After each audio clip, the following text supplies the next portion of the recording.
All right, Zig coming in on the top. Today on the show we have Dana Colley. You might know him from his work with Morphine, the Twinemen, or his most recent project, Vapors of Morphine. Dana is a saxophone player, multi-instrumentalist, who's continuously making new, innovative music. I first became aware of the band Morphine while spending some time in Northampton, with Calling All Crows for their 5K. They do it every October, or did until the pandemic. And you'd get in costume, you run around it, all the money would go towards a good cause. And afterwards, there'd be a show. State Radio would play a show. So State Radio, being a spawn-off group from the band Dispatch, led by Chadwick Stokes, they started a nonprofit called Calling All Crows that would do all these awesome service projects before and after shows. So we did the 5K. We're all hanging around, waiting for the show, and it starts to snow really bad. It was snowing during the 5K, but it starts getting really, really bad. And I'm hanging out in a cafe, and I meet this guy, and we start trading stories from where are you from and what do you do. He also played music, and he's like, you know what? You need to check out Morphine. You need to check out this band. It's a band made of 3 guys. One guy plays slide bass, and there's a baritone sax, and it's all Beats-esque lyrics and poetry. I'm like, all right, that sounds cool. I made a note of it, and then we went to the show, and it snowed so bad that the block lost power, right? And there was no the whole venue was shut down. So there was like a line around the block. And what was cool about this moment was the State Radio came out, and they performed for the people in the line. And they did like a mini acoustic performance, and it was who was it? Brett Dutton. He also came out and did a few tunes. It was that was even cooler maybe than the show. So they did like a mini acoustic concert, and everyone shivered through the whole thing, and then went home. And when I got back to Cleveland, I dove into this band Morphine, and it was before Spotify times, and like at least for me, so I went through record CD diving and found it, and then like that band blew my mind. I love when an innovative instrument like Mark's 2-string guitar bass makes this whole new genre of music, and not for a gimmick, but for this, but in the sense of just pure expressiveness. And maybe it's a guitar player thing, and like that's what really drew me into it. But after you listen to like Good and Cure for Pain, you're like, there's the songwriting and the uniqueness of the group. And this became one of my favorite bands. Morphine became one of my favorite bands. And I would go deep dives into their music for months on end, then get back out and then get back in. And it came across my radar that Dana had this project called Vapors of Morphine. And I kind of dove down into the history of, well, what happened after Morphine? And what are these guys doing? And the new record, Fear and Fantasy, is incredible. Now, this is like, you're getting like, no matter what, when you hear Dana play, you get that Morphine tone. But here's like that applied to all these different genres, which when you listen to The Night, it seems like they were kind of inching into. But Fear and Fantasy takes it to a whole nother level. It goes from Eastern music to blues music to country music and like to mambo music. I can't recommend Fear and Fantasy enough. We're going to listen to one track.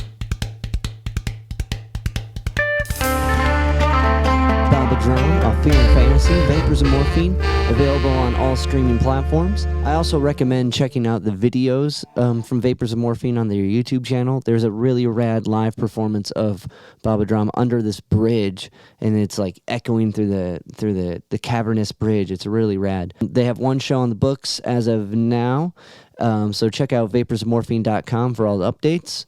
If you're new to the show, I play in a band called C Level, letter C dash level. We're playing a gig April 29th at the Beachland Ballroom with the Quasi Kings. This was an honor chatting with Dana. His music profoundly affected me and opened up new perspectives in my mind that I didn't see possible.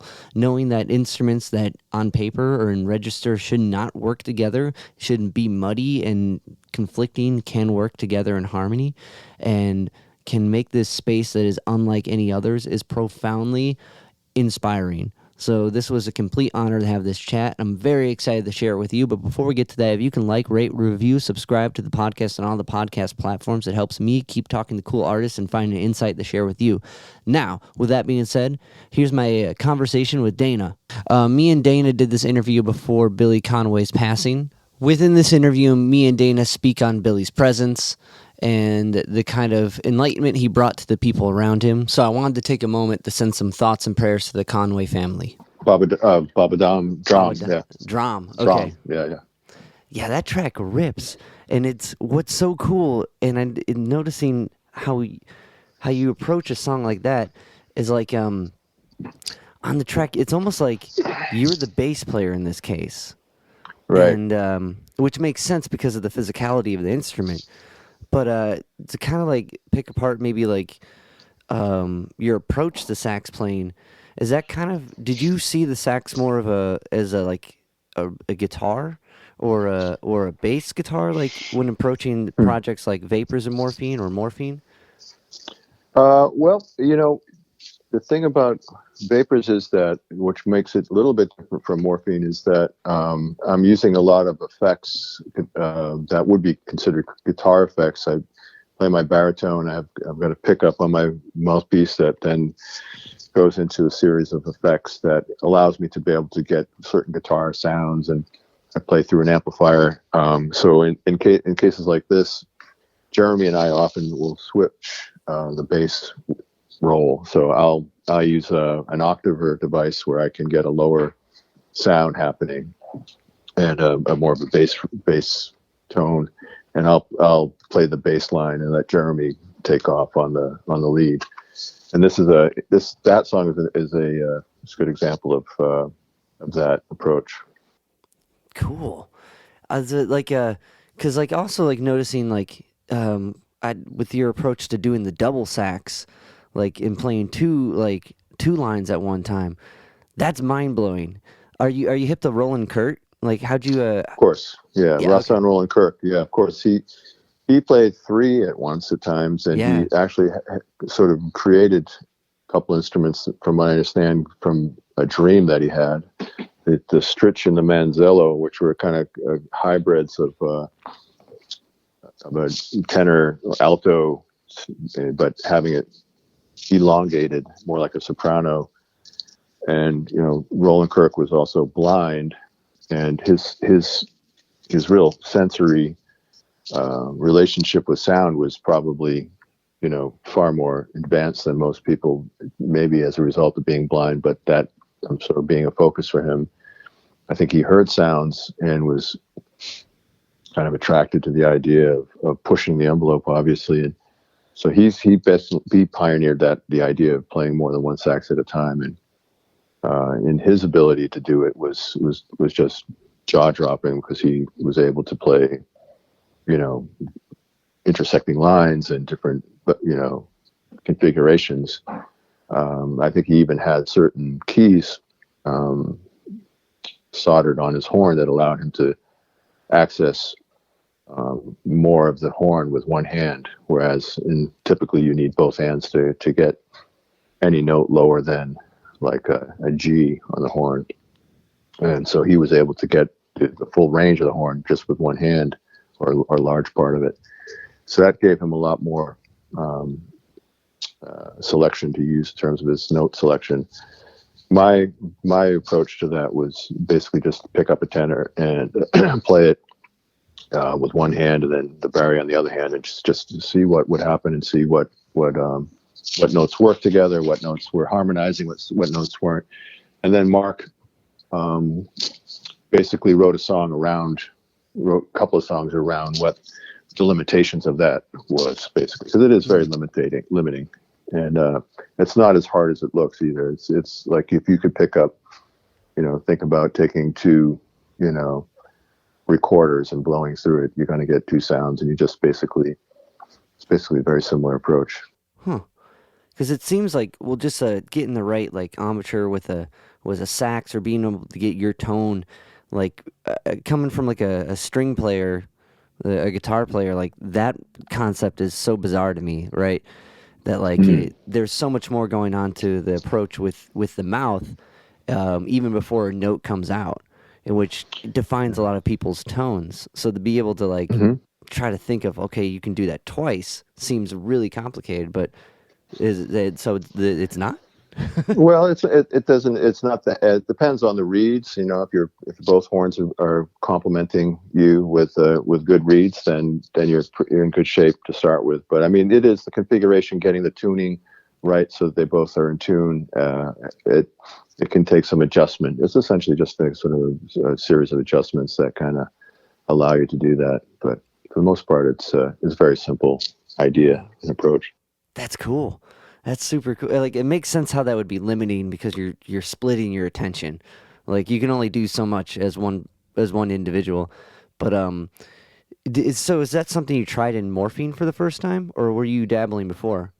You know, I think goofing around, if he had more than one horn lying around, I think I can remember trying it as a kid just to see. I don't know where I'd seen it before, but trying it just to see what it sounded like, and kind of laughing, and then and that was it. It was kind of a circus act, a circus trick. But it was when Mark suggested it, I kind of laughed it off, but he was pretty serious about it. So it was actually his idea that I do it, and then we kind of created the music around it. Huh.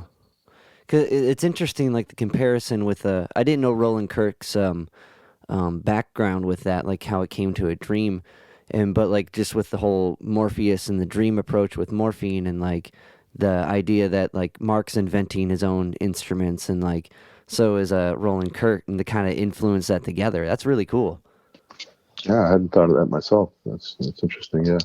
Because so it's interesting crossover because with the simplicity of how you guys were just this three piece and you're able to make this space and like to fill it in with like double sax and kind of being able to expend like that, but to even have it like on the kind of philosophical level, that's cool. Yeah. No, it's well, I'll let you, if you want to summarize it like that. I think for us it was, what does it sound like? What Yeah. the sound's cool. And let's work with this. This will be fun. So like when you started playing in the scene, because you started with like recorder and clarinet, right?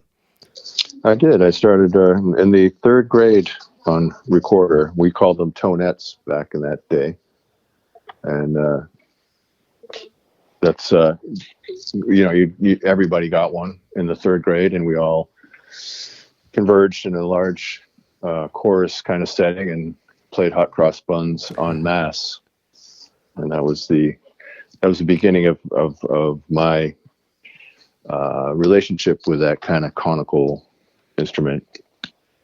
And then in the fourth grade, band instruments were introduced, and if you wanted to, you could sign up and learn to play an instrument. And for some reason, I gravitated to clarinet. It makes And sense. later sax. Yeah, It makes it sense. did at the time. Yeah. Now, because you dabble with everything, you play bits of everything. Is there like, was it because of the basis of kind of like clarinet and recorder that like sax and instruments like reed instruments were easier to convey, or did that Yeah. just resonate more? Well, after you've learned clarinet, playing a saxophone is like taking the weights off. If you were training with heavy weights and then you took like Huh. 20 pounds off, it would feel really light. It's sort of a similar thing where saxophone is so much more ergonomic, and it's so much easier to play than the clarinet. And the thing that the saxophone has, which is automatically makes it easier, is that it has octave. So if you're playing a note in one octave, the only thing you have to do is press this one little key, and that same note is now an octave higher. Mm. Which the clarinet doesn't work that way. It has registers, and the same key that you would press to get an octave on the saxophone actually doesn't produce an octave. It produces, I don't even know what it is, but it makes it very hard to have that kind of flexibility and dexterity, I guess you might say. So the saxophone just becomes easier immediately if you start with clarinet. Huh. Because I've heard the fingerings are the same, but that makes sense with Right. an octave jump. That's way. Yeah. Yeah, and if you can play one saxophone, you can play them all. They're all basically the same setups. Okay. Is it like a so kind of do you like that that feat or that challenge of trying to make one instrument be able to convey however you want it? Mm. Well, it's interesting. Yeah, it's a good question. Each instrument has its own little quirks and idiosyncrasies. Almost every instrument, you could have 10 guitars in a room, and each one will have something different to offer, something different about it that makes it unique. And I find that to be true with almost every instrument. And you could have 10 baritone saxophones, and each one will have its own little thing. But in that case, if you're recording and you say, "Hey, I really hear something that is not what I'm using here. What can I use that would get this across?" And so you have a range of saxophones at your disposal. Let's say it needs more of a fluid sound, needs more to be higher. Okay, let's try the alto. Let's try the soprano. Let's see what this does. Let's see what this sounds like, or not, or try something else. I think I've always enjoyed kind of what each instrument has to offer, in not necessarily the category of the instrument, but the actual instrument itself. What is it? What's inside this thing? Where's the magic in this instrument? Right. Each instrument has one. It's beautiful. And yeah. It is. It is because everyone is slightly different in like if it's the wood or how it's this one set up. Well, this one it's set up so it buzzes when you hit that note, and that could be a Yeah. cool, or just this one string or whatever, or that, or especially with like a horn, like that's that's crafted in entirely profound way compared to like a guitar. I can fathom someone whittling a guitar. I can't really picture that pounding out of a horn. Yeah.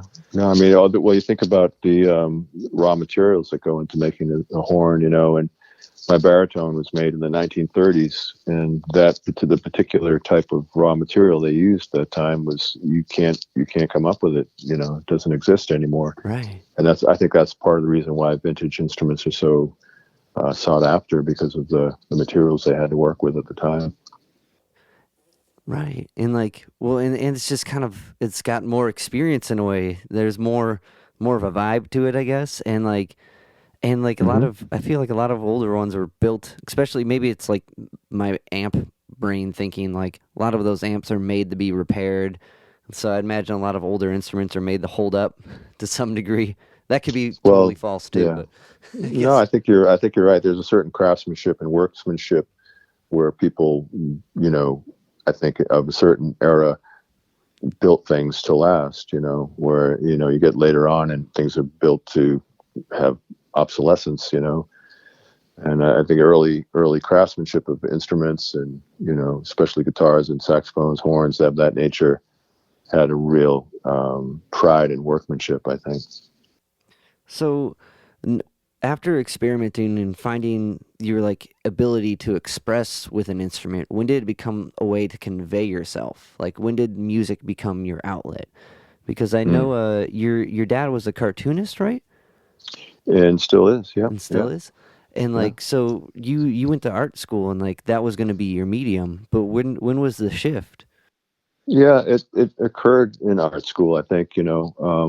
I always think about the saxophone as something that I had and carried with me, but I went on, but it never left me. It kind of hung on to me in a weird way, because after high school, I didn't know what I wanted to do, much like anybody Right, no at one that does. age, right?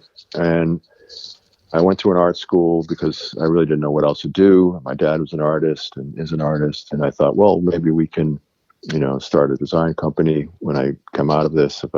I'll go into illustration, and we'll start a company. But it didn't work out that way. I couldn't hack illustration. I didn't have the skill, or I didn't have the discipline to be a great illustrator. And I kind of floated through the various departments at Mass Art and wound up in a performance art department called Studio for Interrelated Media. They call it SIM for short. And this was a place where you could pretty much do anything. All you needed to do to pass was to show up and to present each semester a piece of your own creation. And it was kind of here that I got back into sound as a medium, and not necessarily the saxophone, but the idea of sound as art. And so I really got into recording, and there was a sound studio there, and I was influenced by some sound artists who were older than me. This guy Rick Wolfe was a big influence on me, and he would make these sound scapes, these sound environments, and tape loops, and recording stuff that was you always ears are always perked up to hear what sounds were out there that you might want to record to introduce into some piece, and it really opened up my mind to the world of art and the world of sound, and really starting to listen differently for the first time. And this was also in the 80s in Boston, and there was a lot of things were going on. There was like post-punk, and everybody was in a band, and everybody was out seeing shows or going to galleries. It was very fertile, and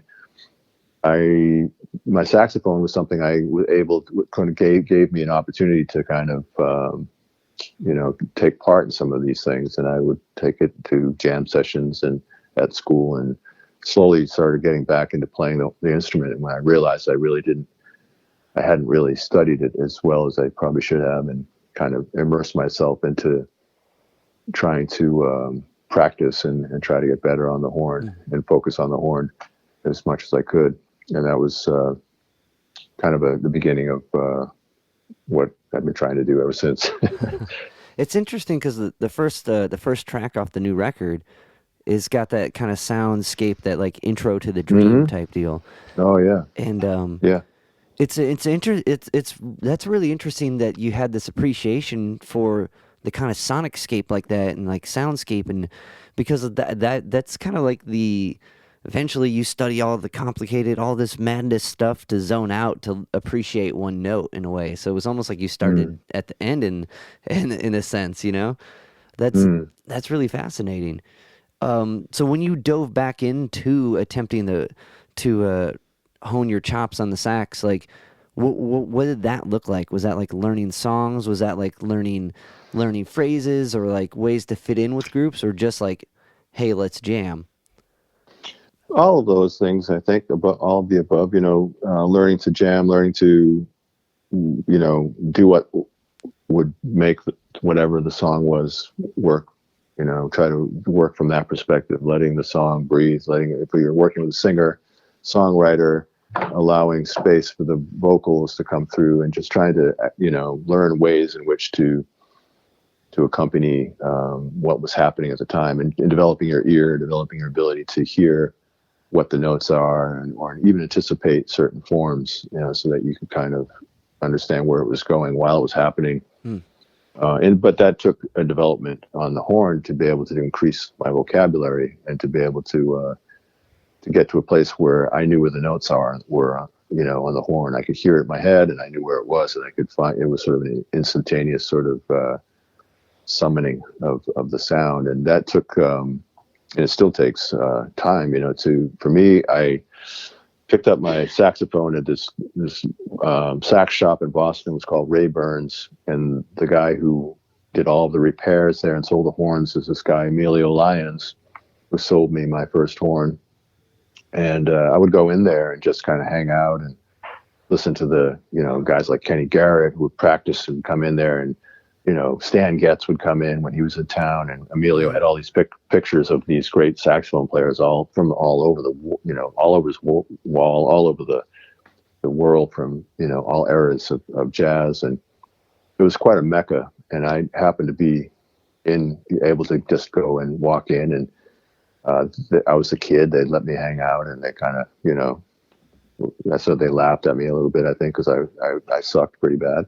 But they never discouraged me, And then one day I was in there, and this guy came in, and I was just asking him, well, what do you do? How do you, what should I do? What should I work on? And he handed me this book that he had or he had picked up or something, and I don't know where. It was Oliver Nelson's saxophone exercises, and it was already stained the color coffee brown. It had been it had aged remarkably, and I still have that book, and that has been my my Bible in a way, because it allowed me to kind of understand the vocabulary of the instrument and what relationships notes have to each other, and chordal relationships and patterns and that sort of thing, and being able to build up kind of a muscle memory of what the saxophone, what those relationships are, and to start thinking less linearly in terms of note after note, but more in a chordal sense. Like there was a great guy, he was a bouncer at the Rat in Boston. His name was Mitch, and Mitch had throat cancer at one point, so his vocal cords had been removed, and he talked through a vocoder kind of thing, where he held it up to his neck, and he sounded like this, like that. And he happened to be this amazing baritone saxophone player in the 30s and 40s. And one day we're down there having a rock show, and the sound guy is setting up the sound system, and he's doing a check with the PA, and this amazing baritone sax solo comes through the PA. And I said, well, man, who's that? He goes, that's Mitch. The same guy who's the bouncer. Mitch would stand in a suit and tie, and he had this hair that looked like a Brillo pad, like gray, white hair. And he looked like he would break you in half with his, if he wanted to. Just incredibly intimidating in his appearance, which served well as a bouncer at the Rat. But he was the sweetest man in the world. And so I went up and said, "Hey, Mitch, and I was just kind of shaking because, he's someone I wouldn't have approached otherwise. I said, man, I just heard your tracks down there sound great. And he was like, I've been listening to you too. Something like that. And I said, well, can you give me some advice? What do I need to know? And he goes, chords. I said, yeah, chords. Learn a chord a day, he said. Huh. Learn a chord a day. And the thought had never occurred to me that a saxophone, you could approach it in a chordal idea, that culmination of three notes and, right. Could produce a chordal effect, and to start thinking phrasing as in terms of a chordal approach as opposed to just a linear approach. So these little kind of, moments of being in the right place at the right time and getting advice that really, stuck. And I was a kid who wanted to absorb, and I was absorbing everything all the time. And I really was fortunate enough to be around a lot of people who had a lot of experience and were kind enough to take the time with me. That's beautiful. It's beautiful. Expect one to have the person for them as well, having someone to share that information with. And when you want to seek it, if you're actively trying to seek it, you're going to find yourself in that right place. But that's an interesting position for him to be a bouncer at a music club. That might be kind of like, as a guy who was like ripping on baritone, that might be kind of like a bummer in a way. They kind of always remind yourself. So I think that says a lot about his character, that he was there and kind of embrace, took that gig, like, even though he's like an intimidating dude that he could serve that part, But no, he was beloved and well respected by everybody, and he was bouncer for a pretty raucous punk club, which was renowned. And he didn't, from what I understood or saw, he never had to step in on anything. All he had to do was stand there, and everybody behaved themselves, And it with the idea of chords, because like thinking of it, saxophone, like on piano or like guitar or something, you can see that linear, right? And you can mentally see when you're not being linear. So to think of it like, because chords open up when you're following something, that's the bits you want to follow. You want to follow the chord tones, because you can, like how you said, make some really beautiful phrases. So that's like golden advice. Really cool. Yeah. It kind of shifted my whole perspective for sure. Yeah, and it's something, because a lot of music schools, scales and arpeggios and working on notes and stuff, but kind of thinking of it, I don't even know chords or arpeggios are chords attended to in a specific pattern, like linear. It's thinking of it like that opens up the canvas. When did Three Colors happen? Three Colors I joined the band in, like, I want to say 82 or something like that. And they had formed in Connecticut College in the early 80s, and then moved up to Boston. and one of the singers, guitar players, Chris Harford, was going to Mass Art, and we became friends, and he invited me to join them at a party at Mass Art, and I got up.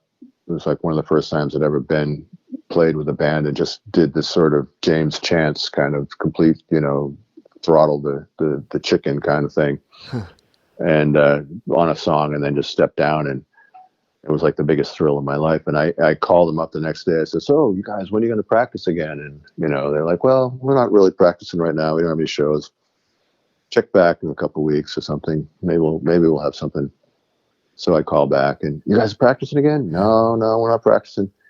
And I kept calling and kept calling, and eventually I think they just got tired of me bugging them, and they said, "Okay, we're going to rehearse, just because we can't stand to have you keep asking us anymore." And we went in, and I just invited myself in and latched on, because the idea of being in a band seemed to be where I wanted to be, because there was so much to learn. And both the three singer-songwriters in this band, Hub Moore, Max Moore, and Chris Harford, I was fascinated with their abilities to sing and play and come up with these songs and these ideas. And so I would sort of sit at their feet and just sort of try to absorb as much as I could, and began to learn how to work in a band and how to accompany a songwriter, and really got my sort of what's the word? Got my teeth. What's something with teeth? Cutting your chops. Something like grinding my chops. Yeah, I don't know, whatever it was, but whatever phrase we want to. Kept my teeth on Cutting that your one, teeth. I guess. There it is. Yeah. And that was that went on till about 86. We got a great review and an NME, and decided we were going to move to England, which was just harebrained, the whole concept. The guy who wrote the article, this guy's name is Tony Fletcher. We called him up and said, "You're going to manage us." And he said, but I'm not, he said, "No, you're going to manage us. We're coming. Find us a house. We're on our way." He didn't have a chance to say no. And, and before you knew it, we were in South London, in a flat, and we thought we were on our way, because our first gig was opening up for Billy Bragg at the Fulham, nice. Fulham Palace grounds. He was such a kind guy, and allowed us to he nurtured us a little bit. I'm not sure how we ran into him, but he had us warm up for him, and we thought we were on our way. But as fate would have it, our record label went bankrupt, which was called Making Waves, and so our British label that was going to distribute all of our records went into bankruptcy, which meant all of our records were held in escrow in some warehouse. We had no access to our records, couldn't sell them. Our booking agent went into the hospital with an illness, and he was unable to work, so we didn't have any gigs.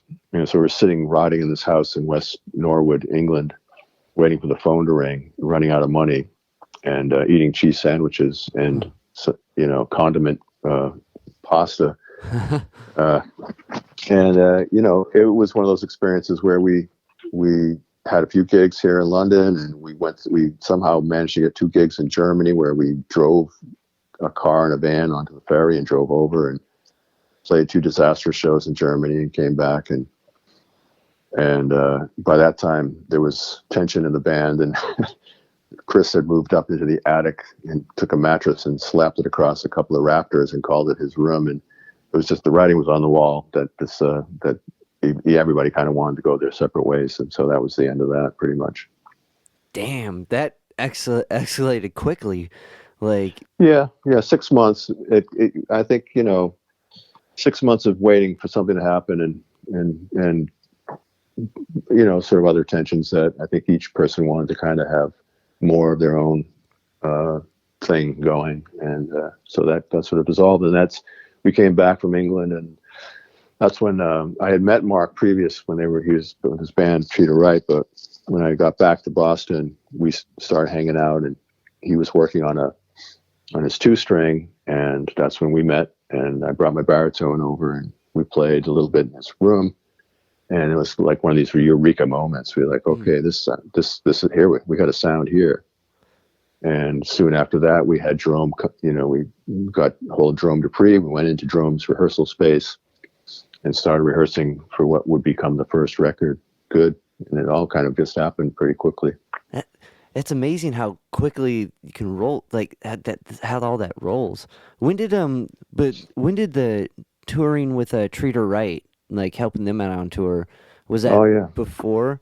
that You was guys, before. okay. Yeah, that was before Three Colors went to England, and my good friend Paul Richards was their guitar tech, and he was moving on to greener pastures, and he kind of threw me the gig because we were friends with the band. I was a big fan of the band, and so they agreed to take me on as a guitar tech, guitar roadie, and my job was to drive the band with a sound engineer, Phil Davidson.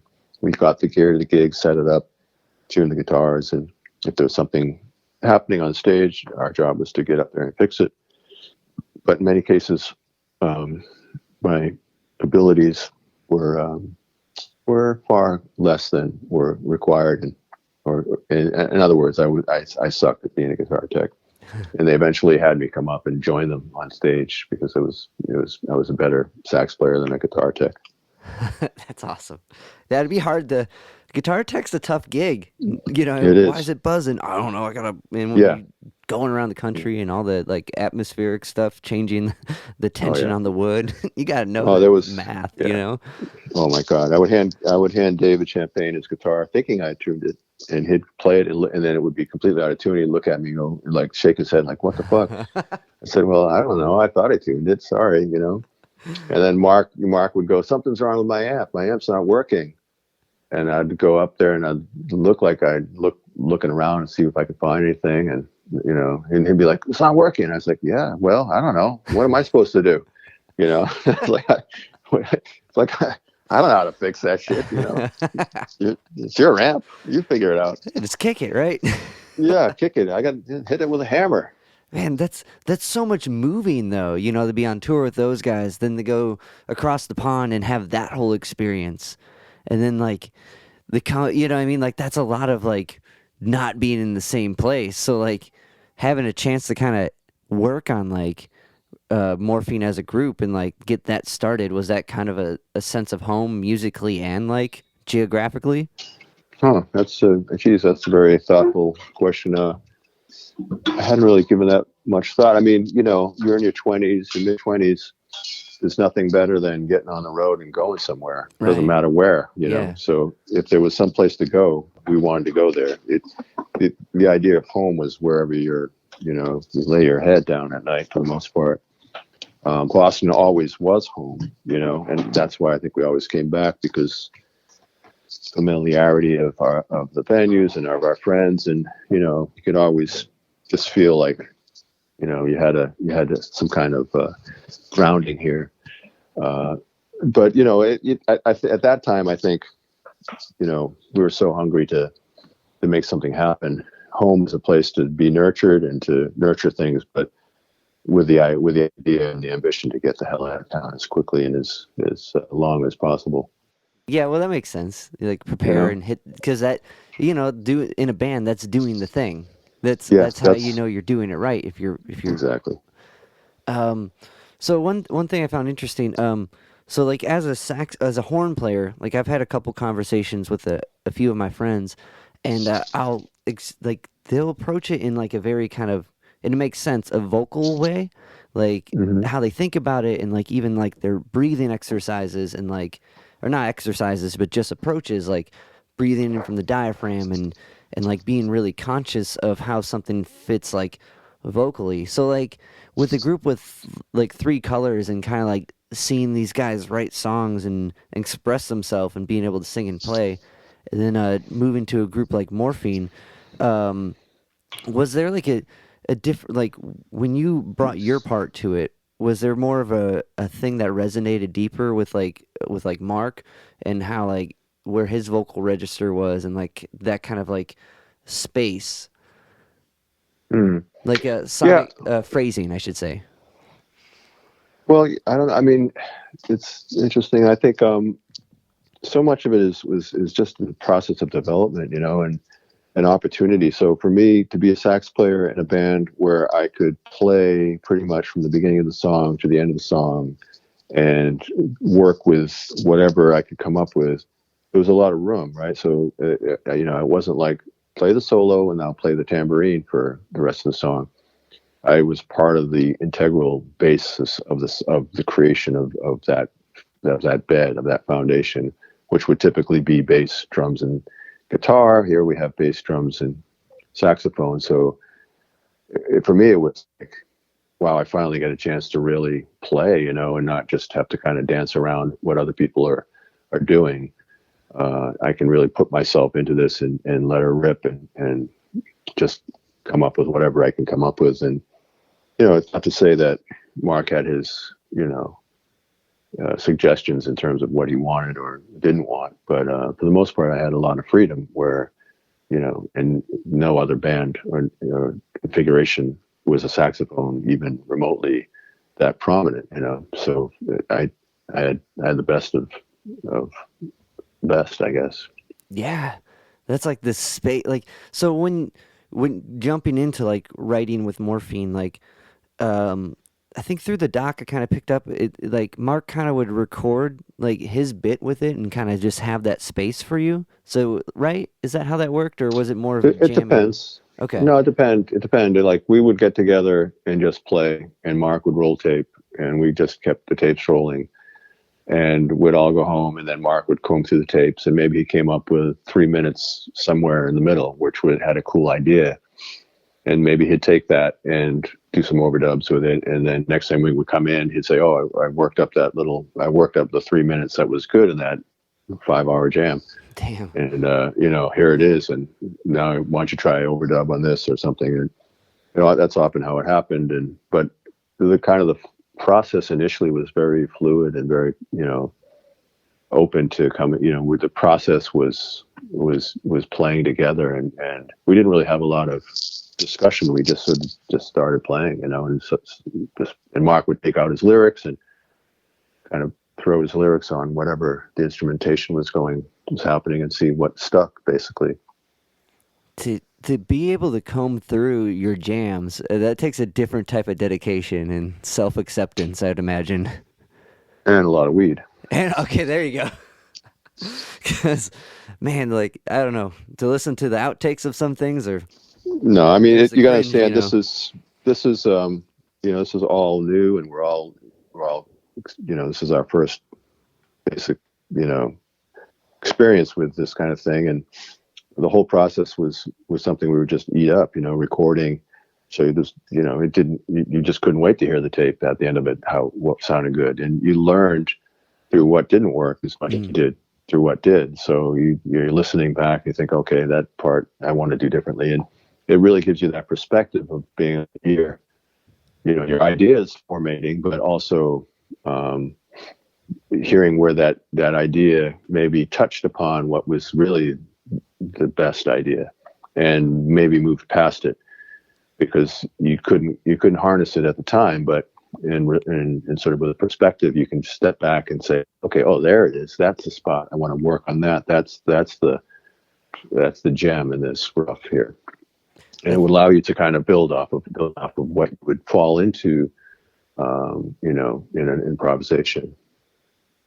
It's beautiful because, like, I think a lot of I mean, at least working with a lot of kids, I see a lot of people being afraid of any mistakes. But like, Yeah. there's that kind of when you're recording yourself and just hearing yourself back, acceptance of okay, this is where I am, and fine tuning it. And I think maybe with something like music or like something like art, where you can see where it needs to go. And you got to really maybe even more specifically with music because it's less clear. Like with an image, I got to redraw the face. You know what I mean? Like, but with like music, it's like where does it need to go? And you can really kind of fixate on something, and like maybe not focus on like what you did wrong in the sense of that, Right. but how close you are for getting this ghost of an idea out of your head. Yeah. Yeah, I think it's really important to kind of, when you're working with kids, especially, or in development with yourself, not to edit and not to be afraid of wrong notes. I mean, that Right. my one of my couple of my favorite quotes, like when you know Herbie Hancock is talking about playing with Miles Davis, and he hits a clam. He considers it a clam, Yeah. and Miles is playing along, and all of a sudden Miles takes what Herbie Hancock did as a clam, and just plays something around it or to it, or and somehow shapes it so that it becomes it's pulled in as part of the music. It's no longer a mistake. It's just a turn in the road, and the awareness of having whatever sound you make. Not having it have intention. It doesn't have to be the right note either, but if you're only a half step away from whatever the right note would have been, and it's so being able to play through it. I think that one of the earliest lessons I ever got from learning the saxophone as a kid, and having a teacher tell me as we're playing through an exercise, says, if you make a mistake, just play through it, just keep the tempo and play through it like you played it right. So in other words, stay on top of the time, stay on top of the flow of the song. Even if you make a mistake, you don't stop and say, oh, I screwed up. You have to play through that, and you have to recover in a way that really can shape the sound. And it's not something that has to be something you're afraid of. It's something that is part of the process of learning and part of the process of expression. You can't, it's like you accepted it. You made that sound. It exists. Let's just work with it. Yeah. That's a beautiful outlook of it. Because, I think it was, I read something, Stevie Ray Vaughan kind of did the same bit, where he would play a wrong note and he would commit to it and just, and even lay into it more until resolving to the right note. And that kind of builds that tension. And then it's like, oh, they didn't make a mistake. They meant that. And then it's the Miles Davis thing. Then it's hip. Then it's the change. That's so cool. Yeah. It's just being in the moment, and it's just music. It's not like it's you're not hurting anybody. Right. It's I don't know what it is. I was having this discussion with someone lately, like why that is. Like, everyone's so tense to make mistakes. And I don't know if it's because everyone now is digitized and watched or canceled for being wrong, or whatever it is. Like, a lot of times people are afraid to make mistakes, and what's even worse is they're afraid they're not even afraid. You don't learn from it if you're just even afraid to make it. There's no correction. Like, I don't think exactly. You will not develop if you're afraid to make mistakes, because that is the process of development. You have to fuck up to know where the edges are. How you can't be. There's no sense. It's not even fun being right all the time. Right, because it's boring and there's nothing there. There's no the fear of it is is the same as an excitement in a way. Yeah. And the other battle is that voice in your head that keeps telling you that you suck, and that you made a mistake, and you're never going to be any good. And if that takes over, then you're doomed. But it has to be something about the process that is engaging enough to keep you going. It's like, okay, I'm not where I want to be, but I do like the process. I like learning. I'm listening to my son learn now. He's learning piano, and he's developing, songs, and he's moving along pretty well. And, you have to be able to be willing to fuck up, basically, so that where you want to take it.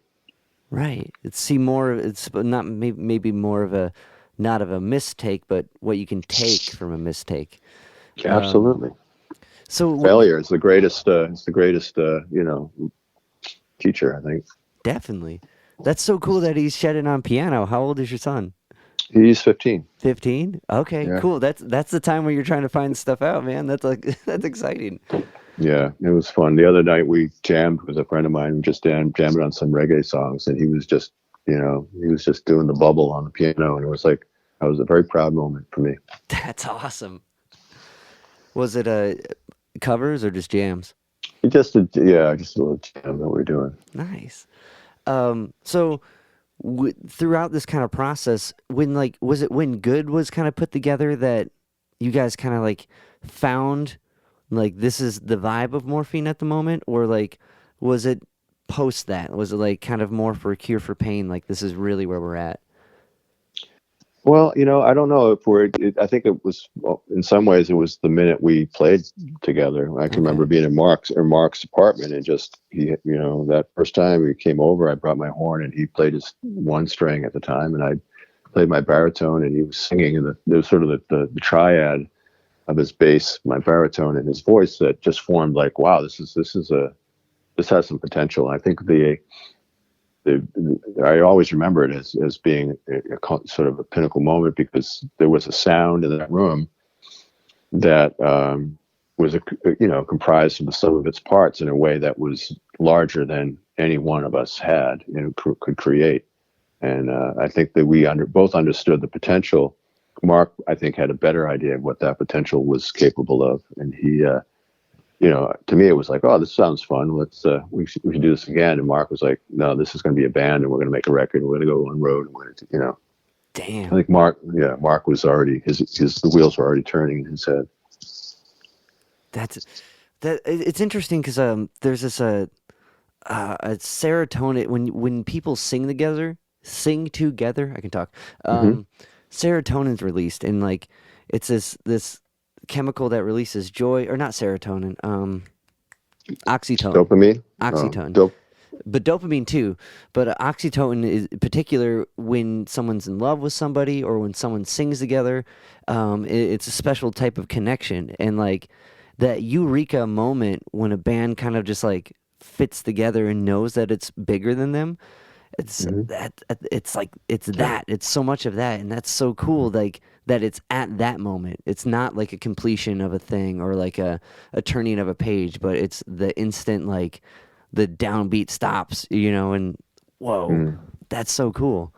Um, so getting like as far as the process of like Morphine, right? As far as like writing music and like playing together, was it always kind of that relaxed type of feel, or like at least until like swimming, right? That was when stuff got a little more difficult. But like as far as like leading up to that, these songs just kind of came out, and right? Or was it more of a grinding process of trying to like fill in Mark's ideas with, or fill in the spaces Mark left that fit the tone of the song? Like,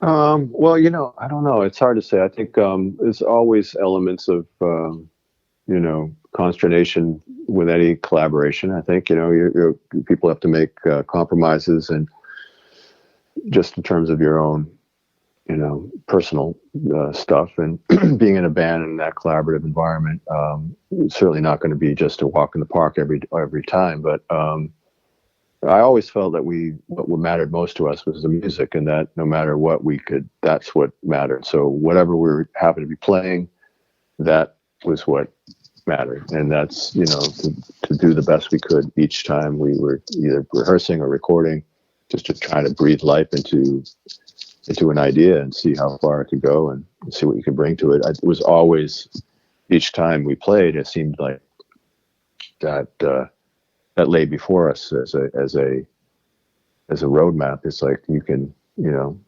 there's an open end to it, mm, but not to say that we didn't argue or we didn't have disagreements or personality conflicts. All that stuff happened too. And at times it was tougher to create and tougher to be, collaborative. But I think we managed to navigate it up until the end. cause like with the night, like sonically listening to that record, it sticks out in like a really like badass way. Like because the records that came before it kind of like seem like the development of character of who Morphine is, and like and then that record, it seems like it was branching in this different direction. There was all these different genres kind of fused in with like Mm. the genre that is Morphine, which is like I think is an artistic expression to have your own sound is like everyone's goal. Um, is that something that kind of like past like swimming and like into the night or into night was like a goal or an idea, or were you guys just listening to more types of music and trying to incorporate it? Yeah, I think Mark was really stretching out. He really was wanted to deliver for this new record label, DreamWorks, and he was working very closely with Lenny Waronker, who was kind of a mentor for this record, and I think he was feeling the pressure to deliver something that was going to put us into the next level and put us into the next league. And also, I think after like Swimming, where we kind of hit a little bit of a lull in terms of our, of what the press thought of it. It wasn't well received necessarily. And, we got a lot of criticism around, sounding like ourselves, which is always bonkers, which is kind of funny, Yeah. So, but anyway, I think Mark really wanted to kind of try to push that envelope and open up the arrangements, open up the instrumentation, bring in strings, and work with a wider palette. And there was a lot of pressure to like, make the Sergeant Pepper in a way. You know what I mean? So that was a tough go, because there was a lot of, we started with Paul Coldery and Sean Slade, and then we ended up scrapping that and starting over again. And there was a lot of tension between Billy Conway and his role. And then when Jerome eventually came in with both he and Billy playing drums, we at that point started to kind of round the corner and come up with the goods for that record.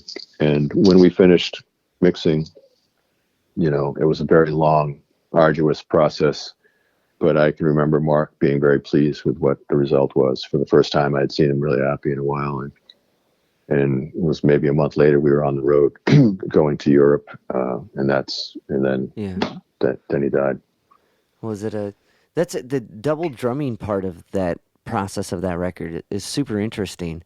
Like I found Billy and Jerome's like partnership in this band in Morphine is like, I so many people have egos and like can't get past that. That's it's a beautiful thing that like those guys can support each other like that and focus on one group, and like, I don't know, that's really cool. Oh yeah, that's super well, you badass. you can't say enough good things about Mr. Conway, who one of the most egoless people I've ever known in my life, who was only desire was to serve the music and beyond anything, and without any real concern for his own role in it. The music was what's most important to him, and both he and Jerome had always been friends and shared drumming, ideas and gear, and supported each other. So they were always very close. So the idea of him coming in and the two of them working together was pretty seamless and made a lot of sense, because it had been something they would do anyway. They would get, Billy would go to Jerome's house and they'd sit across from each other and both playing drums. And so that was something that they had already been accustomed to doing and were, familiar with. So it wasn't any, there was no ego involved at all. It was about, what does this song need? And Right. That's Billy Conway, 100%. It's beautiful. With High and Dry, so for a while you guys were recording out of the loft, right? But then it became its own. It became its own thing, and like went to the Arts and Armory. So what's the whole kind of narrative of that? Okay. So after Mark passed away, we tried to maintain the loft where he lived and where we recorded, dubbed High and Dry, which was a fifth floor loft space in Cambridge. And Andrew Mazzoni, R.I.P., and Billy Conway and myself, basically looking at this space with all of Mark's stuff and all, and this grand piano and all the recording gear, decided, well, let's see if we can keep this space alive. And we were able to do it up until 2008, when the combination of difficulty with the landlord plus the financial collapse of 2008 made it pretty impossible to stay there. And at the same time, the folks from the Middle East had just bought this amazing building in Somerville called the Armory, and they were looking for tenants, and they had a basement space that initially we thought would be great, not only for the studio, but would give us more autonomy. We wouldn't have to deal with a crazy landlord. And, we could also start what was a plan at the time to create a Mark Sandman Music Foundation. And it was just bad timing for Mm. the most part. 2008 was probably the worst time to come up with a nonprofit foundation because nobody was interested in donating or so that kind of went out the window, and we just tried to make it a studio, and then Andrew passed away, and then Billy moved to Montana, and I was left with a studio, and which with no real need for one, and I ended up just sort of bequeathing that to our favorite engineer producer Steve Pete Weiss. Hmm. He held on to it for a year, and then realized how it just wasn't tenable, the idea of having a big studio space. People are now going, creating their home studios, and more music is being made in smaller spaces. The need for large studio space was becoming less and less necessary, particularly for my purposes. So I sort of just backed out, and then now I believe that same is called Moon Something Studios, and I think they're still working there, and they have some of our gear that we've just allowed them to hold on to. Sick. That's like, because I've seen in 2009, I saw this show with State Radio, and I was helping out with their nonprofit, the Calling All Crows. And that was like the kind of like annual thing was at the Arts and Armory, and wandering around that basement on accident, trying to figure out how to get in, and like, but Yeah. that's a cool space, and like, it's a bummer it was bad timing, because like that sounds like a really awesome like nonprofit, because like I read up on some of it being like offering kids like chances to experience music and learn how to convey and like play and record Yeah. themselves. So Yeah. at least it's still going. At Well, least we here. did what we could. We did what we could within the community. We had like the Somerville High School band came in and recorded. We had various programs. I tried a program where I had kids come in and just would set up instruments and just kind of let them try to create their own things, and encourage them to try different things. And so we did what we could, but it was for me personally, it was really hard to be involved and still have have my own family that there were young kids at the time that needed attention, so I couldn't really devote my time to it. Was it and playing other gigs too? So like, because at that time, was that the Twineman? Is that when that project would have been happening? Twyman was like 2002, so we were 2002. still over the High and Dry space at that time. Okay. Yeah. That's a beautiful name for a band, especially with coming from the comic, and like Right. being you and Billy, and like being all twined in, and like that. Yeah. I like learning the origin of that name like hits hard. That's beautiful. Um, Yeah. so Yeah. what was the kind of shift with that project? Was that more of just like coming up with these because with that project, and even with Vapors of Morphine, you guys genre like jump in such a cool, unique way. And I guess my question about Night was, I wanted to kind of expand, was that kind of genre like melding that started there something you guys decided to carry into these other projects, or was it something that just kind of happened because of the personnel? Yeah, the latter. Because initially we started working. Billy and I were helping with Laurie Sargent's solo record, and the more we helped, the more we realized that it was becoming more of a band effort, and that we were becoming more of a band than just supporting Laurie on her solo effort. And at some point in the middle of working on her solo record, it just morphed into, to use a phrase, into Twinemen and as a band. And Laurie was key in getting both Billy and I back up and running after losing Mark. I think we were both pretty shell shocked, and the idea of getting back and playing music, and Billy's song called "Who's Gonna Sing" pretty much wraps it up. The concept, like I had a saxophone stuck in my mouth for 10 years. I'm not known for singing. Billy, drummer, who he's written many songs on guitar, and he's had much more experience with singing than I did. And Laurie, who was an amazing singer, she really pushed us to come up front and belt one out, so to speak. Did she so one also kind of did she record on Night too? Like there's that female voice in some of the harmonies. Yeah, I don't think Laurie's on the night. Okay. In fact, I know she's not. The female vocalists there are Linda Baines, Okay. Carolyn Kaler, and oh, I have to look. There's another singer, but friends of ours who would maybe Ramona Clifton. I'm not sure, but friends of ours who friends of Mark's who we had come in and sing like the background parts, the top floor, bottom buzzer. I think is what you're probably thinking of. Yeah. Yeah. Yeah.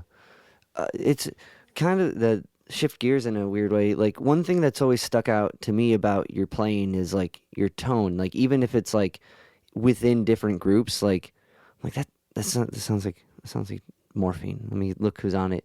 And okay, that makes sense. Um, and like it may be because I'm a fairly big fan of Morphine and listening, so I've listened to you guys a lot. So I'm kind of got your tone, sax tone, kind of ingrained in my brain. But what like when you, what was it like working with Les Claypool? Les, well, great man, one of the best. What a great guy.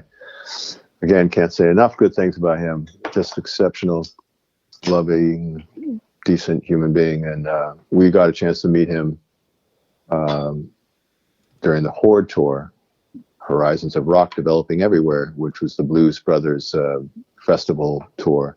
And Primus was on that stage. And Mark and Les, of course, hit it off immediately.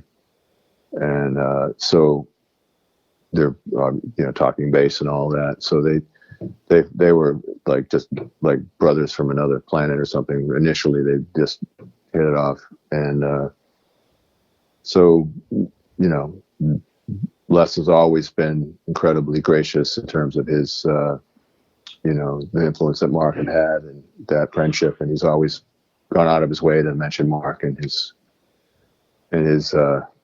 interviews, and he even went as far as putting Sandman on his bullet mic, and I, from what I understand, tells a story about how Mark's mic influenced him to getting a mic and that sort of thing.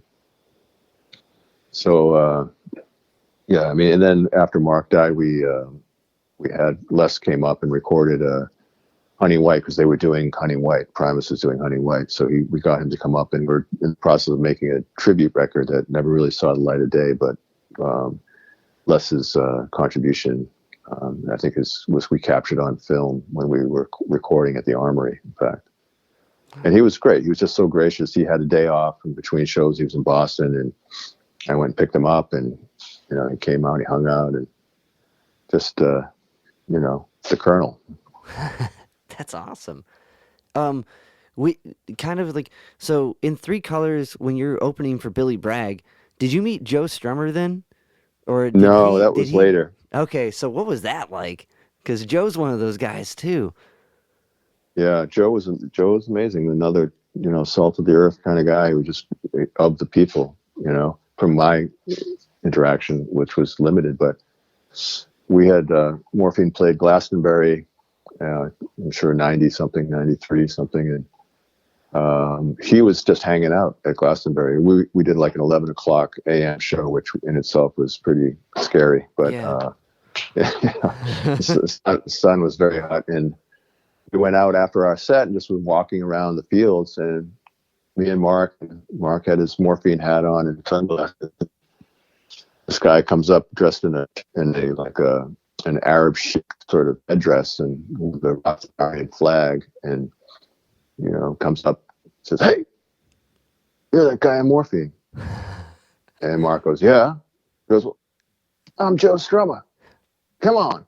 Just like that, That's amazing. And and I happened to be there with my Polaroid. I took a picture of the two of them, and he invited us to come hang out with him and Chrissy Hind, apparently, who they were camping on the in the ground somewhere. He said, "Yeah, just look for my ranchero with a huge Rastafarian flag on it. It's over there. Come on by."